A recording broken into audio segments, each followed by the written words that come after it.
கர்த்தருடைய பரிசுத்த நாமத்திற்கு வைக்கப்பட்டார்கள். ஆண்டவராகிய இயேசு கிறிஸ்து சிலுவையில் அறையப்பட்டவராக நாளிலே இப்போதைய வார்த்தைகளிலே இல்லாத வார்த்தை இல்லாதே இருக்கும்படி இந்த வார்த்தையை தேவன் எனக்கு உணர்த்திய விதமாக நான் வசனத்தின் ஆதாரத்துடன்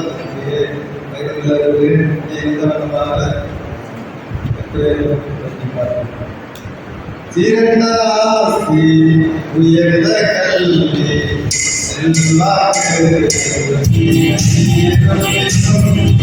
சிறந்த ஆஸ்தி உயர்ந்த கல்வி செல்வாக்கு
அப்பொழுது இயேசு பிதாவே எங்களுக்கு மன்னியும். தொடர்ந்து வாசிக்க. அவர்கள் செய்கிறது இன்னதென்று அறியாதிருக்கிறார்களே.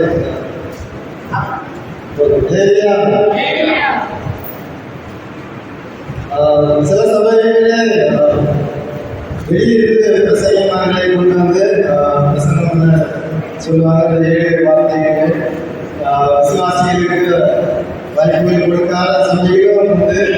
ஆனால் நம்முடைய சபையிலே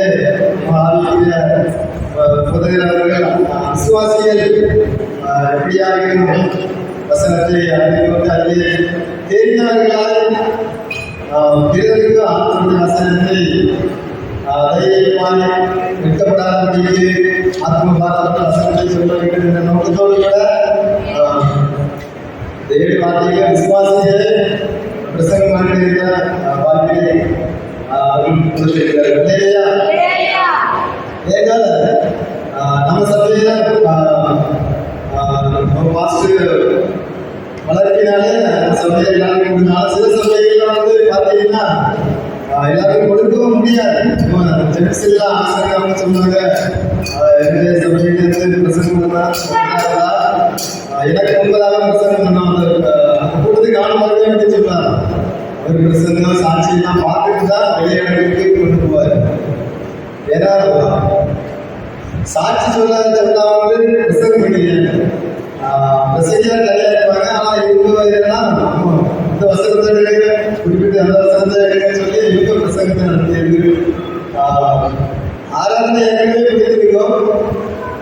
இவங்களாம் வந்து ஆராதனை நடத்திருக்கு வந்து இப்படியாக வந்து ஒரு உலகம் இல்லாமடிக்கு நடக்கும். ஆனால் எல்லாரும் ஞானத்தோடு ஒழுங்கோ கிராமத்தோடு நடக்கக்கூடிய செய்வாங்க. இதே அநேக கோணத்தோடு கூட நாம் பார்க்கலாம். இதாவே பண்ணி ஆண்டவராக இயேசு கிறிஸ்து ஜெபிக்கிறதான காரியத்தை நாம் பார்க்க முடியும். சொன்னாங்க வசனத்தின் மூலமாக இயேசு ஊழியத்தை ஆரம்பிக்கும் போது ஜெபத்தோடு கூட ஆரம்பித்தார். முடிக்கும் போது இதாவே எங்களுக்கு மன்னியும் என்று பிதாவிடத்தில்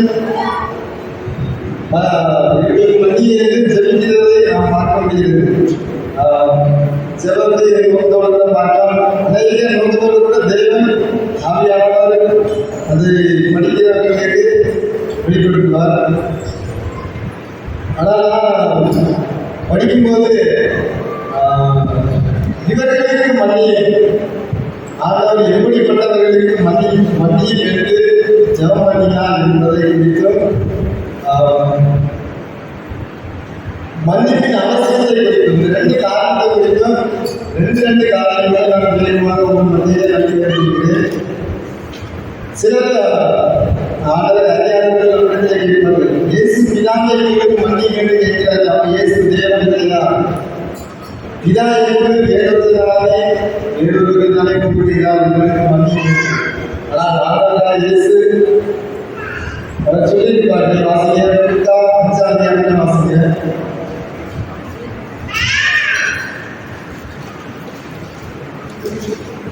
லூக்கா 5:23 உன் பாவங்கள் உனக்கு மன்னிக்கப்பட்டது என்று சொல்வது நடந்து சொல்வதை இதற்கு ஆதாரம்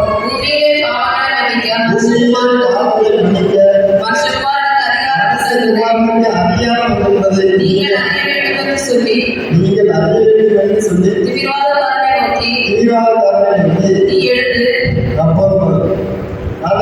சொல்கிறார். பூமியிலே பாவங்களை மன்னிக்க மனுஷகுமாரனுக்கு அதிகாரம் உண்டு என்பதை நீங்கள் அறிய வேண்டும். இல்லையா? வசனம் தெரியாவிட்டால் தெரியா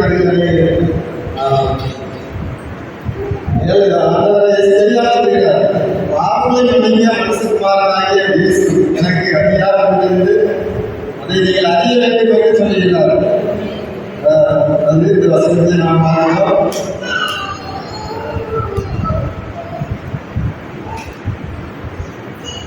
மன்னிப்பு என்பது முக்கியமானதாக ஒன்றாக நம்புகிறேன். அதனாலதான் இயேசு முதலாவது வார்த்தையாக மன்னிப்பை பற்றி பேசியிருக்கிறார்.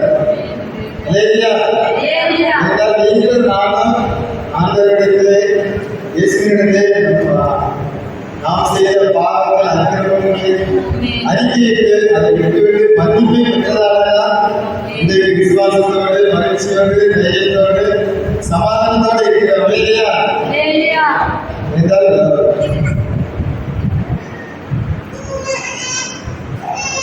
வாசகத்தை யோவான் 3:9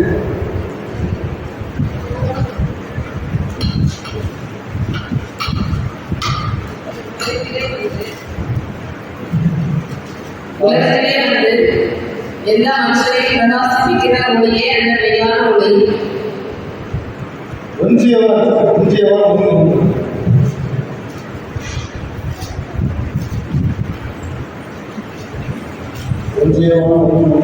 நம்முடைய பாவங்களை நாம் அறிக்கையிட்டால் பாவங்களை நமக்கு மன்னித்து எல்லா அநியாயத்தையும் நீக்கி நம்மை சுத்திகரிப்பதற்கு அவர் உண்மை நீதி உள்ளவராக இருக்கிறார். பாவத்தை நாம் அறிக்கையிட்டு விட்டுவிடும்போது நம்மை மன்னித்து எல்லா அநியாயத்தையும் நம்மை சுத்திகரிப்பதற்கு அவர் நீதியும் உண்மையுடன் உள்ளவராக இருக்கிறார். நான் சொல்லித்தரெல்லாம் இதாவே எங்களுக்கு மன்னியும் எவர்களுக்கு மன்னியும் எப்படிப்பட்டவர்களுக்கு மன்னியும் என்று அவர் ஜெபித்தார் என்பதை குறித்து காண்கிறேன். அதே சொல்லுவாங்க.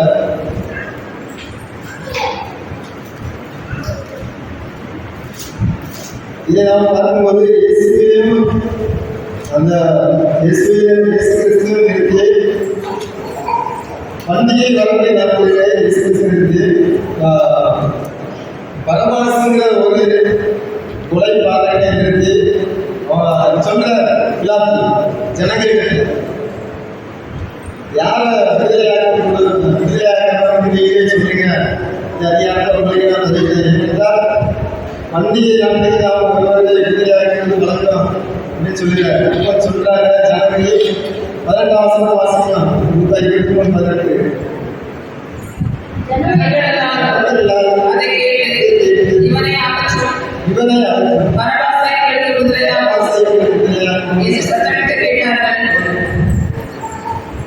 சொந்த ஜனங்கள் இஸ்ரவேல் ஜனங்கள் தான் சொல்றாங்க. எல்லாரும் சொன்னதை விட யாரும் விடுதலை செய்யணும் இயேசுவையா பரவாசம் சொந்த ஜனங்கள் தான் சொல்றாங்க. இஸ்ரவேல் ஜனங்கள் இவனை அறிவோம் ஆண்டவராக இயேசு கிறிஸ்துவை சொல்கிறார்கள். அவரிடத்தில் நன்மை பெற்ற ஜனங்கள் தான்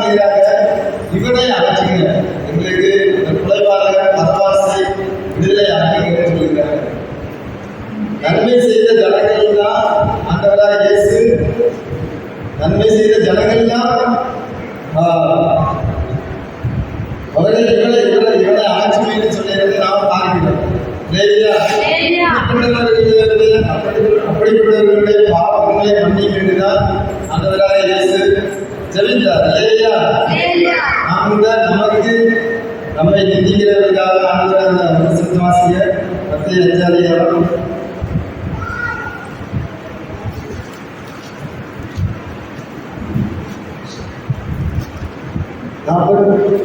44 வசனம். நான் உங்களுக்கு சொல்லுகிறேன், உங்கள் சத்துருக்களை சிநேகியுங்கள், உங்களை சபிக்கிறவர்களை ஆசீர்வதியுங்கள், உங்களை பகைக்கிறவர்களுக்கு நன்மை செய்யுங்கள், உங்களை நிந்திக்கிறவர்களுக்காகவும் உங்களை துன்பப்படுத்துகிறவர்களுக்காகவும் ஜெபம் பண்ணுங்கள். அடுத்த வசனம். இப்படி செய்வதனால் நீங்கள் பரலோகத்தில் இருக்கிற உங்கள் பிதாவுக்கு புத்திரராய் இருப்பீர்கள். இப்படி செய்வதால் வசனத்தில் உங்கள் சத்துருக்களை சிநேகியுங்கள், உங்களை சபிக்கிறவர்களை ஆசீர்வதியுங்கள், உங்களை பகைக்கிறவர்களுக்கு நன்மை செய்யுங்கள், உங்களை நிந்திக்கிறவர்களுக்காகவும் உங்களை துன்பப்படுத்தினவர்களுக்காகவும் ஜெபம் பண்ணுங்கள். சத்துருக்களை சிநேகிக்கிறோம். யாராவது நாம் நன்மை செய்து நமக்கு துன்பத்தை கிடைக்கிறதா, துன்பம் அடைகிறதா, நம்மை துன்பப்படுத்துகிறதான காரியங்கள் அவர்கள் நமக்கு செய்தார்கள். நம்ம அவர்களை சிநேகிக்கிறோம், அவர்களுக்கு ஜெபம் என்று ஆண்டவர் சொல்கிறார்.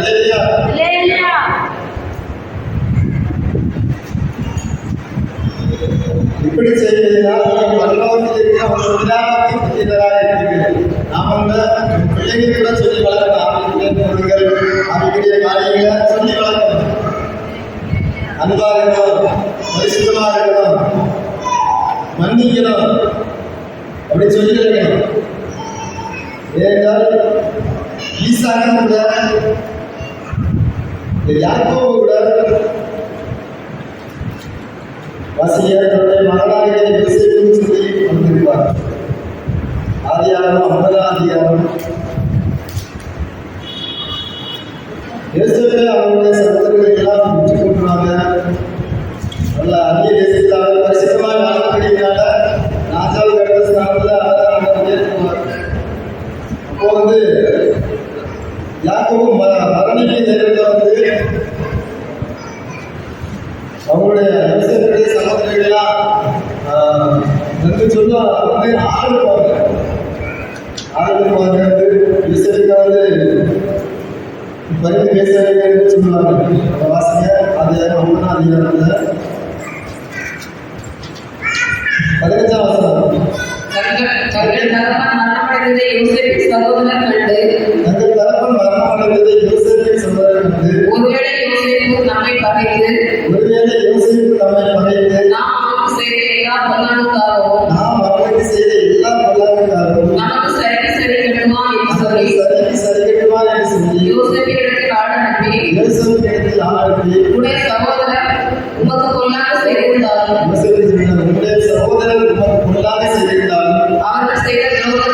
அவர்கள் செய்த துரோகத்தையும் நீர் தயவு செய்து மன்னிக்க வேண்டும். உங்களுடைய தகப்பனார் மரணமடையும் முன்னே உமக்கு சொல்லும்படி கட்டளையிட்டார்.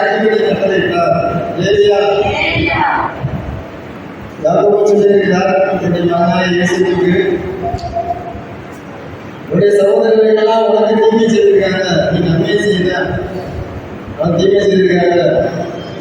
ஆனாலும் நீ அவரை செய்த தீமையை நீ மன்னிக்கணும் அப்படின்னு தன்னுடைய மகனுக்கு சொல்லி வளர்த்திருக்கிறார். பிள்ளைகளுக்கு சொல்லி வளர்க்கணும். அவருடைய வசனங்களை சொல்லி வளர்க்கணும்.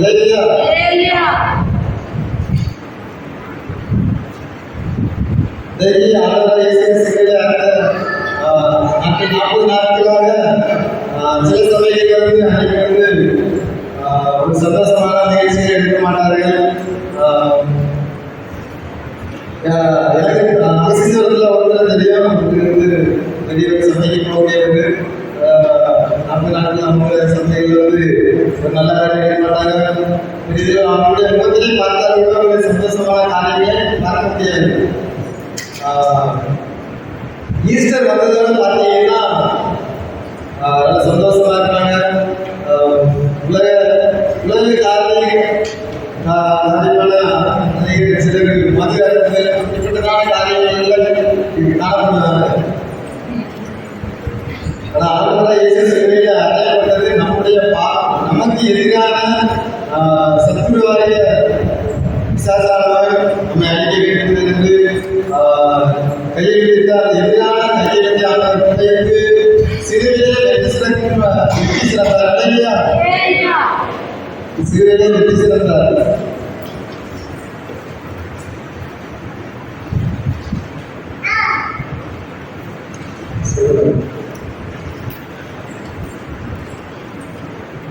நம்ம மன்னிக்கிற குணத்தை பற்றி பார்க்கணும்.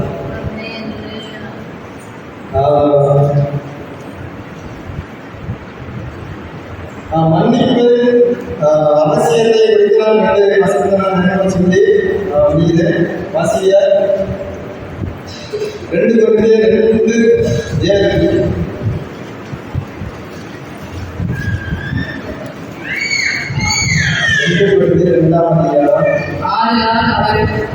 ஆதலால் அவன் அதிக துக்கத்தில் அழைத்து போகாதபடிக்கு நீங்கள் அவருக்கு மன்னித்து ஆறுதல் செய்ய வேண்டும். ஆதலால் அவன் அதிக துக்கத்தில் அமைந்து போகாதபடிக்கு நீங்கள் அவருக்கு மன்னித்து ஆறுதல் செய்ய வேண்டும்.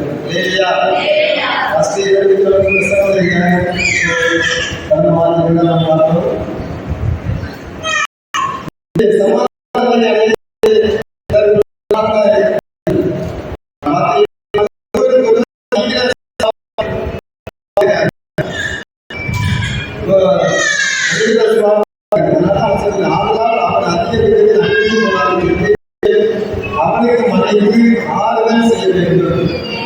கிறிஸ்து நமக்கு மன்னித்தது போல நாம் மற்றவர்களுக்கு மன்னிக்கிறது வசனத்தில் இல்லையா? நம்ம மன்னிக்கும் போது நம்ம ஒருவருக்கு மன்னிக்கும் போது ஒருவர் பேரில் குறைவாக இருந்தா நம்ம மன்னிக்கும் போது நமக்கு சமாதானம் தெய்வ ஆறுதல் கிடைக்கிறது இல்லையா? சிலர் சொல்லாங்க நான் மன்னிப்பே ஆனால் மன்னிப்பு கேட்க மாட்டேன். நீங்க பார்த்தீங்கன்னா ஆண்டவராகிய இயேசு கிறிஸ்து அடுத்தபடியாக பவுல் அதே 13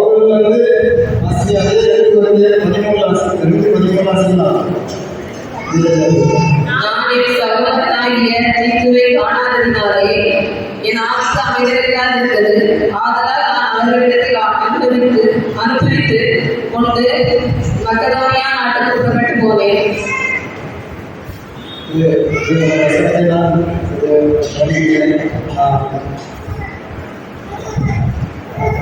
வாசிய அடுத்ததாக நான் செஞ்சிருக்கிறது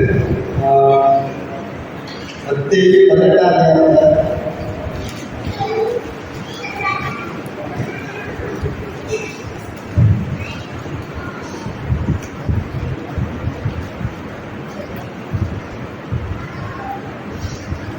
இதை பார்க்கிறோம்.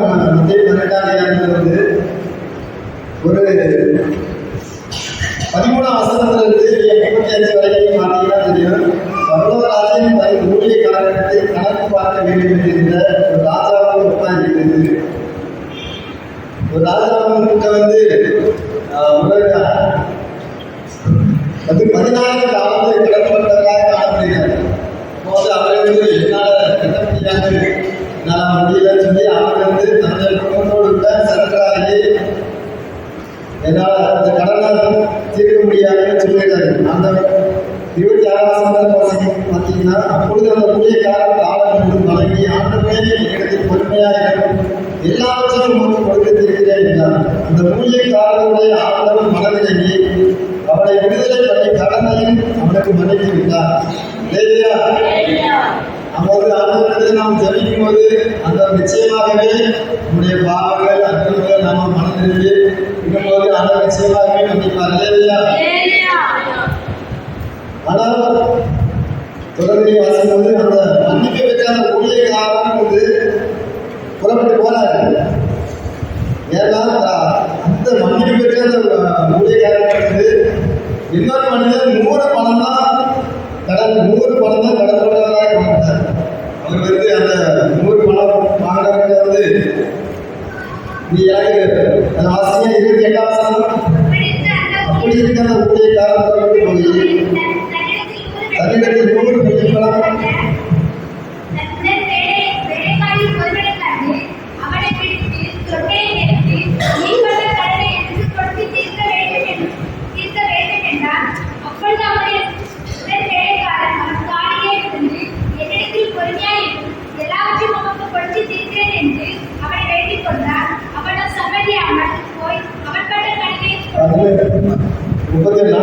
நடந்ததை அவருடைய வேலைக்காரர் என்று மிகவும் சுத்தப்பட்டு ஆண்டவரிடத்தில் வந்து நடந்ததையெல்லாம் அறிவிக்கிறார். அந்த வேலைக்காரர் வந்து ஆண்டவரிடத்தில் போய் சொல்றார். சொல்றதோட அந்த ஆண்டவர் சொல்லுகிறார், அந்த மன்னிப்பு பெற்ற அந்த 16 தாழ்வு கடன்பட்ட அந்த ஊழியக்காரர் சொல்றாரு, நான் உனக்கு இறங்கியது போல நீயும் உடன் வேலைக்காரருக்கு இறங்க வைக்காமோ என்று சொல்லி அவனுடைய ஆன்மன் கோபம் அடைந்து அவன் பட்ட கடனை எல்லாம் கணக்கு கொடுத்து தீர்க்கும் அளவு உபாதிகளிடத்தில் அவன் வைத்திருந்தார். நீங்களும் அவனவன் தங்கள் சகோதரன் செய்த தத்திரங்களை மனப்பூர்வமாய் மன்னியாமல் போனால் என் பரமபிதாவும் உங்களுக்கு இப்படியே செய்வார். மன்னிப்பு என்பது மிக மிக முக்கியமானதாக காணப்படுகிறது. நாம் மன்னித்தால் ஆண்டவராகிய இயேசு கிறிஸ்து நம்முடைய தப்பிதங்களை மன்னிப்பார் என்றால் வசனம் காட்டுகிறது. அதெல்லாம் அந்த இடத்துல சிசுகளுக்காக எங்களை தெரிவிக்க கற்றுட்டாங்க. அதெல்லாம் ஆண்டவர் சொல்றாரு, மத்தியாச்சாரியார்கள் எங்கள் கடனாளிகளுக்கு நாங்கள் மன்னிக்கிறது போல எங்கள் கடன்களை எங்களுக்கு மன்னிக்கும். இல்லையா? அந்த நம்முடைய பாவங்களை எல்லாம் மதிப்பை இருக்கும்போது நிச்சயமாகவே அவர் மன்னிப்பார். பாவத்தின் சம்பளம் மரணம். நித்திய ஆண்டு நரகத்திலிருந்து விடுதலாக்கும்படியாக ஆண்டவர் சிறுவிலே அடைபட்டு வெற்றி சிறந்தார். இல்லையா? அந்த நான் கூட சர்ச்சைக்கு ஆரம்பத்தில் அடைய சொன்னார்கள், சர்ச்சை அதுக்காக செய்தான் சொல்லி. ஆனால் அவருடைய வசனத்தை பார்த்து நம்முடைய பாவங்களுக்காக இதெல்லாம் அறிந்து எல்லா ஜீவனும் நித்திய ஜீவன் நமக்காக இருக்கிறது. இதெல்லாம் அறிந்து இதற்காக நான் பாவத்தை அறிவிட்டு ஞானஸ்நானம் இல்லையா?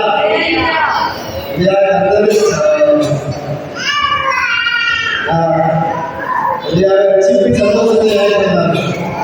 ஒரு சரத்தை பாடி முடிக்கிறேன். வழி தப்பி நான் தீர்ந்தேன்